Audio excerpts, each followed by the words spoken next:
bonjour et bienvenue sur Médien TV. Le secteur touristique au Maroc se dote d'une nouvelle stratégie après les plans Azur et la vision 2020. Il est de nouveau question d'une nouvelle feuille de route qui a pour objectif de doubler les arrivées du secteur à l'horizon 2027 et 2030. Elle vient d'être actée, cette feuille de route, par le gouvernement et les opérateurs du secteur. L'objectif, comme je le disais, c'est de renforcer donc ce secteur dans les années à venir. Une feuille de route qui repose sur plusieurs piliers dont on va parler avec notre invité. Il s'agit de Mohamed Saïd Tahiri, il est expert en tourisme. Il est au téléphone avec nous depuis Rabat. Bonjour à vous, Mohamed Saïd Tahiri.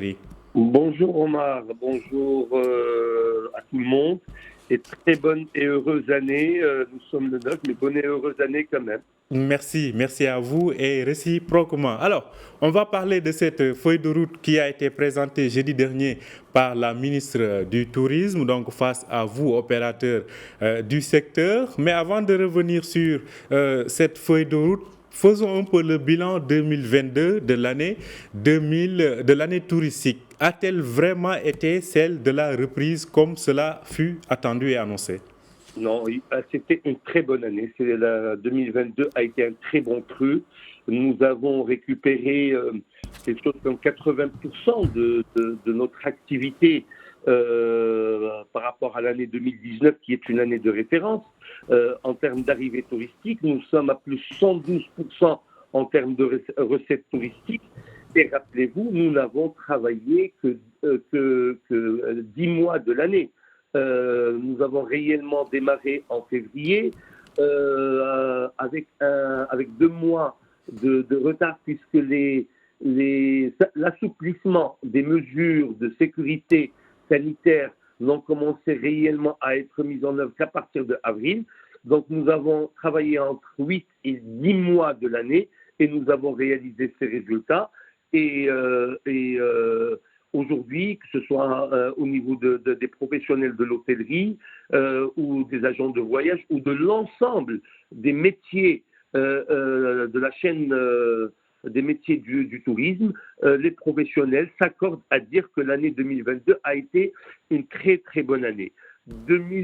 Et cela n'a pas été le fruit du hasard, il faut le rappeler. Il y a eu beaucoup d'efforts qui ont été faits. Rappelez-vous la campagne Terre de Lumière qui a démarré le 22 avril 2022. Rappelez-vous également les roadshows et les différentes réunions marathoniennes que les professionnels du tourisme, avec les équipes de l'Office national marocain du tourisme, ont tenues dans les principaux marchés émetteurs et même aux États-Unis. Donc, et les professionnels ont également pris leur bâton de pèlerin et ont été nombreux à aller sur les différents marchés, sur les différents salons pour vendre la destination Maroc, pour dire nous sommes une destination safe. Nous avons fait beaucoup d'efforts. Rappelez-vous également le milliard de dirhams qui a profité à quelques 800 établissements hôteliers, entre autres, pour pouvoir effectivement mettre à niveau ces établissements. Tout cela était important et tout cela a permis effectivement au Maroc d'être parmi les pays qui ont profité le plus de cette reprise du tourisme au niveau mondial.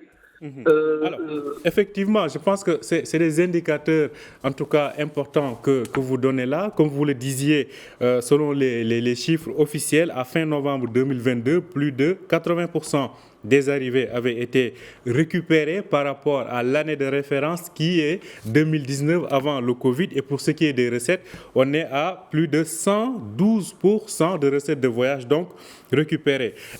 Globalement, certainement, à la fin de l'année, si on prend les chiffres de décembre, il n'est pas improbable qu'on ait atteint 10 millions de touristes. Alors, cela dit... Je suis même convaincu.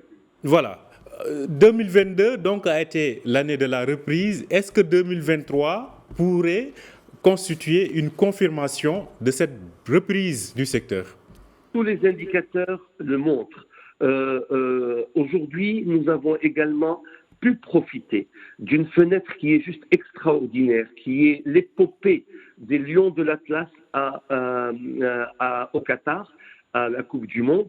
Ça a donné un attrait à notre destination qui est juste extraordinaire. Mais 2023 et les années qui vont suivre pour qu'on puisse effectivement profiter de cette fenêtre qui nous a été ouverte et de cette opportunité, de cette image formidable de notre destination, ben, il va peut-être falloir mettre un peu plus de moyens, renforcer les capacités aériennes,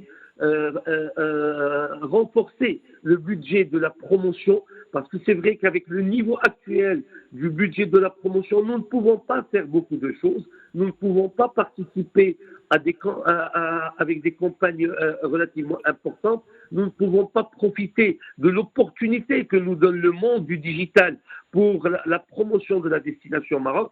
Donc peut-être qu'avec un peu plus de moyens, en 2023, nous allons consolider le travail qui a été fait en 2022 et nous allons permettre effectivement de créer plus d'emplois et d'avoir plus de devises à notre destination. C'est un appel que je lance aujourd'hui à tous nos responsables qui gèrent la finance publique pour permettre aux professionnels et surtout à l'ONMT d'avoir un budget supplémentaire au niveau de la promotion et de renforcer les lignes aériennes. Et là, alors, justement, quand vous parlez de cela, excusez-moi, quand vous parlez de ces points qu'il faut faire, cela nous amène justement à cette nouvelle feuille de route. C'est la parenthèse que je voulais ouvrir. Allez-y. Alors, effectivement, Madame la Ministre a présenté jeudi en avant-première aux professionnels les grands axes du travail qui a été fait de manière concertée, faut-il le dire, le rappeler, par rapport à la feuille de route 2026-2030 et avec des objectifs très ambitieux. Et c'est tout à fait naturel et normal qu'on ait des ambitions, et c'est bien d'avoir des ambitions. C'est une ambition qui est partagée, celle de doubler nos arrivées, celle de doubler le nombre de touristes qui arriveront au Maroc. Mais pour pouvoir justement les doubler, il faut actionner deux leviers au moins qui sont importants. Le levier de l'aérien. Nous ne pourrions pas doubler nos arrivées touristiques si nous ne doublons pas les capacités aériennes et les lignes aériennes. Il y a également la promotion. Le budget actuel devrait être autour de 2,5 milliards de dirhams selon les recommandations de l'Organisation mondiale du tourisme. Il est à moins de 500 millions de dirhams, il est de 400 millions et quelques. Et les équipes de l'ONMT font aujourd'hui un travail extraordinaire avec des moyens très limités. Peut-être qu'avec un peu plus de moyens, ils pourront réaliser juste des miracles par rapport à notre destination. Et puis, on parlait tout à l'heure de cette épopée de l'équipe nationale au Qatar. Ça nous a ouvert des opportunités dans le monde. Le monde est aujourd'hui notre marché. Et donc, il va falloir ouvrir de nouvelles lignes aériennes. Il y a les Amériques latines, qui est un marché potentiel juste extraordinaire, mais il n'y a pas de ligne directe. L'Inde, par exemple, avec laquelle nous avons fait un effort au niveau administratif, puisqu'il y a eu la suppression des visas, enfin, il y a des visas électroniques, et aujourd'hui, il n'y a pas de liaison aérienne directe avec ce pays qui compte le plus de milliardaires dans le monde. Donc, ce sont des opportunités que nous avons, et effectivement, les objectifs qui ont été fixés dans le cadre de la feuille de route, nous pensons qu'ils sont réalisables, puisque ça a été travaillé, effectivement, il y a eu une réflexion autour de cela, mais pour pouvoir les réaliser, ces leviers sont réellement très importants. Mais pas que. Il ne suffit pas de doubler effectivement les capacités aériennes, il ne suffit pas de travailler sur la promotion, il y a également un travail à faire pour accompagner les professionnels du secteur, notamment les hôteliers, les agents de voyage et l'ensemble de l'environnement du tourisme, pour qu'ils puissent se mettre à niveau, pour qu'on puisse effectivement donner une image concordante à celle que nous avons vendue à nos clients. Justement, aujourd'hui, se pose la question de la qualité de l'offre par rapport à d'autres concurrents, que ce soit dans le sud de la Méditerranée ou en Méditerranée orientale, entre autres, ou tout simplement des voisins du Nord. À ce propos-là, cette offre en qualité qu'il faut améliorer? Selon vous, sur quel levier il faut vraiment insister pour qu'on y arrive finalement? Alors, je me permettrai rapidement de rappeler l'effort qui a été fait par le gouvernement marocain et par le ministère du Tourisme en mettant à la disposition des professionnels un budget important pour d'abord faire face aux effets de Covid. Il y a eu plus d'1 milliard de dirhams qui a été mis sur la table. Beaucoup d'efforts ont été faits pour pouvoir effectivement permettre aux professionnels, notamment de l'hôtellerie, de rénover leurs hôtels. Aujourd'hui, lorsqu'un client arrive, d'abord il arrive au niveau de l'aéroport et il y a beaucoup d'efforts à faire au niveau des aéroports pour permettre la réception, je dirais, de ces clients dans un cadre confortable.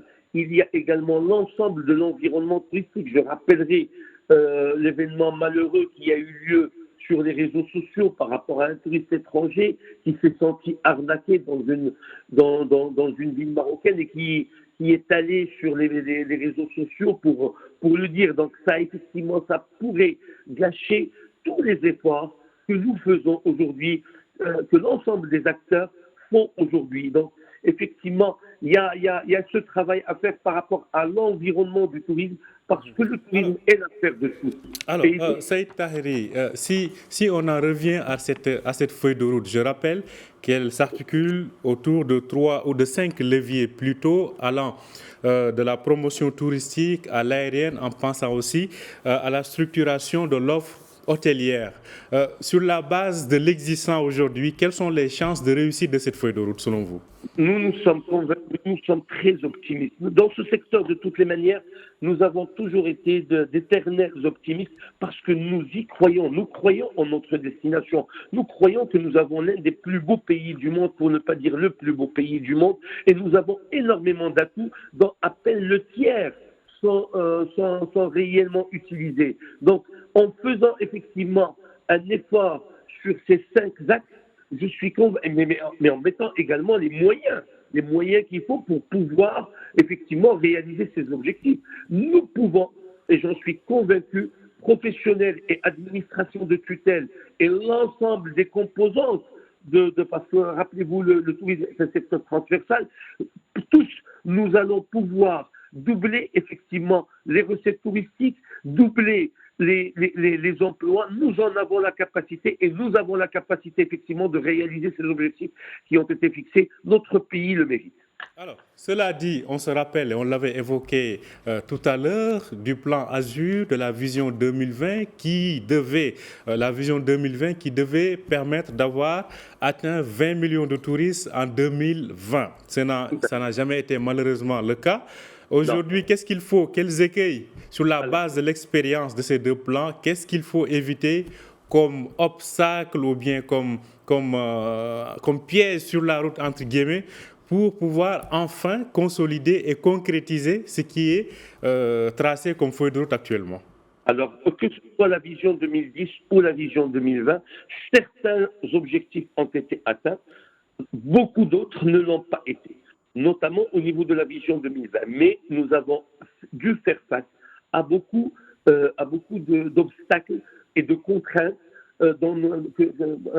auxquelles il fallait effectivement avoir une réponse réactive et immédiate. Il y a eu la crise des subprimes, il y a eu, avec l'assèchement des moyens financiers, il y a eu Covid, il y a eu beaucoup d'autres crises. Mais le secteur du tourisme est un secteur qui est l'un des premiers à subir les effets des différentes crises qui arrivent au niveau mondial, mais c'est aussi l'un des premiers secteurs à se relever et à relever avec lui l'ensemble de l'économie marocaine. Maintenant, par rapport à cette feuille de route, moi je crois que nous n'avons pas le temps de traiter l'ensemble des axes, mais j'insisterai par exemple sur le marché intérieur, qui est un marché qui est à très fort potentiel, qui, rappelez-vous, il y a une dizaine d'années, était autour de 20%. Les nuitées des citoyens marocains dans leur pays étaient autour de 20%.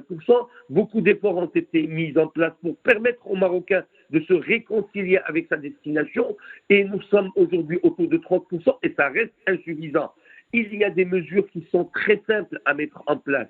Je parle par exemple de la carte vacances ou du chèque vacances que nous avons demandé depuis plusieurs années et qui ne coûte absolument rien au gouvernement, aux contribuables, et qui permettra aux Marocains de défiscaliser en tous les cas sa contribution dans le voyage, et ça lui permettra de voyager dans son pays à des coûts acceptables. Il y a également l'étalement des vacances scolaires.